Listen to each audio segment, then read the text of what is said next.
you know that something is important if politicians are talking about it.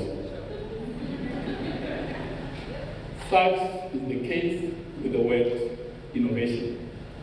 And it has come to dominate conversations across all spheres of society, including the government. The South African government now considers innovation as an approach.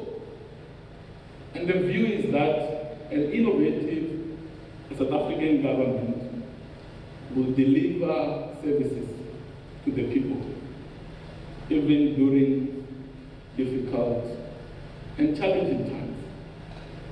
Amongst the approaches available for government is the conceptual lens of national systems of innovation, commonly known as the NSI. While the concept was developed retrospectively using data sets from the global north in the 1980s, it holds promises for the emerging world. This conceptual lens emphasizes interactions amongst academia, as we just heard from the previous speaker, the government, industry, and civil society innovation actors at the heart of fostering national innovation and long-term economic development. South Africa adopted this concept in 1996 as part of the policy on science and technology. And since then, when this concept has been adopted, I went on to study the adoption of this policy and concept as part of my PhD in Innovation Policy and Management at the University of Johannesburg.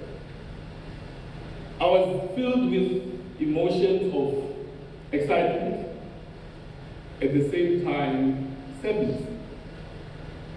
I was excited about the visionary nature of the democratic government of 1994. At the same time, I was saddened that the hope for innovation remains a pipe dream for the majority of the masses of our people. Key to the assumptions around interactions among these innovation actors is that interaction itself has to take place. And the assumption that it holds is that innovation actors themselves are capable of interacting meaningfully. While such is the case in the global north, where institutions are formalized and they are developed, the same cannot be said for an emerging South Africa, largely characterized by informal and underdeveloped institutions.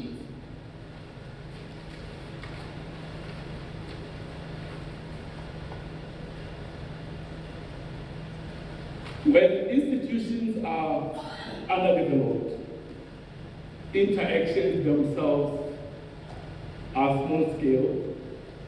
Interactions themselves do not drive the kind of innovation that one wants to then drive.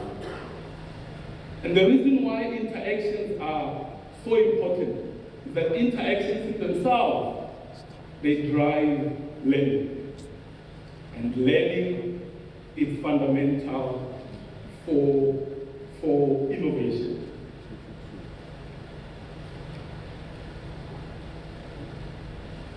And so to be truly innovative, one has to learn new things, or combine new things, or combine existing things in a new way. Here we are borrowing from the work of Joseph Schumpeter, who defined innovation as being about new combinations. The very view about new combinations emphasizes that the number of ideas and the number of actors need to be involved in this delivery of an innovation. However, in a fragmented and siloed system of innovation, such interactions do not take place at the level that they are able to derive innovation.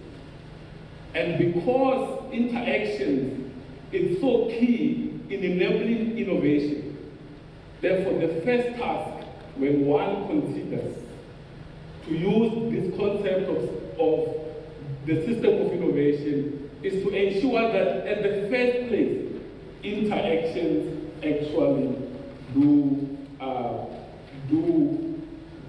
happen.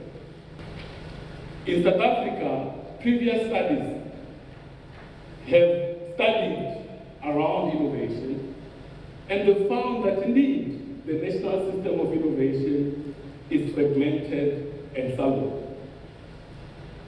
However, these previous studies then go ahead and puncture that government itself must go ahead and eliminate this particular fragmentation and siloed system of innovation and enable interactions to actually take place.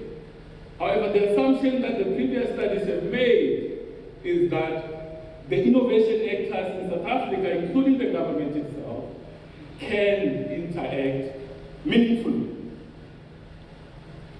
But the reality is that this ability, this capacity to interact is something that has to be learned and be developed.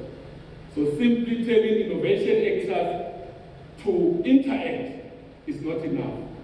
Otherwise, they continue in their informality, they continue being underdeveloped and being incapable of actually deriving interactions. And my research found that one of the low-hanging fruits that government actually have is funds. Every year, government entities go to National Treasury to get a budget, right? To be able to deliver on their annual performance plan and objectives. Part of the finding in the research is that perhaps in order to foster these interactions among the innovation actors, is that part of the budget must only be available for co-created projects. As an example, if we want the Department of Science and Innovation to work with the Department of Water and Sanitation, a portion of their budget must only be available for projects that the two of them come together to work on. And the finding in the research is that perhaps as a starting point, about 10 to 25% must only be available and be unlocked for such projects. What I also found is that part of this approach is already utilized around the higher education landscape. The Department of Science and Innovation requires that the Ivy League of the South African universities must partner with the previously black universities when it comes to international grant funding application. As an example, the University of Stellenbosch is expected to partner with the likes of Tshwane University of Technology for their application to be considered. And this is then to foster and eliminate this uneven development that we find across the higher education landscape. So part of putting this forward is to say, if this is expanded beyond just the higher education landscape up to national and provincial government, it allows us to foster these interactions over time. Because as I've indicated, it is the interactions that eventually drive the actual innovation. So as such, for Emerging South Africa, as part of our theme, to emerge, this kind of interaction is what we need to enable inside our actual system. But over time, we are then able to develop this capacity to innovate that all of us want us to be able to do, yet the capacity doesn't exist And part of this emergence has to be the development of the capacity for us to be able to emerge. And with that, thank you very much.